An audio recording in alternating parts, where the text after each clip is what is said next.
राजगुरुनगर शहरात भटक्या कुत्र्यांचा उच्छाद मोठ्या प्रमाणावर वाढलाय। राजगुरुनगर शहरात भटक्या कुत्र्याने एका वकिलाच्या पायाला चावा घेतल्याने गंभीर दुखापत झाली आहे। त्यांच्या पायाला 10 टाके पडले असून त्यांच्यावर पिंपरी येथील यशवंतराव चव्हाण रुग्णालयात उपचार सुरू आहेत।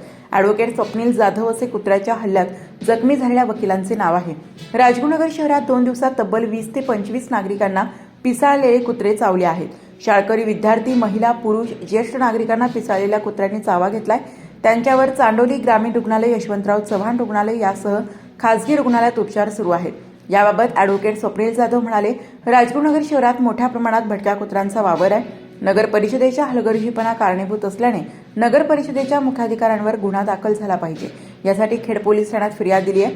भटक्या आणि पिसाळलेल्या कुत्र्यांचा बंदोबस्त झाला पाहिजे अशी मागणी त्यांनी केली आहे। राजगुरुनगरमध्ये मागील महिनाभरात 250 जण कुत्र्यांच्या हल्ल्यात जखमी झाल्याची बाब चांडोली रुग्णालयातील आकडेवारीवरून स्पष्ट होत आहे। डॉक्टर तेजश्री रानडे, वैद्यकीय अधीक्षक, चांडोली ग्रामीण रुग्णालय यांनी सांगितले की रॅबीपूर लस उपलब्ध असून जास्त प्रमाणात जखम झाल्यास दिली जाणारी इम्युनोग्लोबिलिन लस उपलब्ध नसल्याने रुग्णांना वायसीएम रुग्णालयात उपचारासाठी पाठवण्यात येत आहे।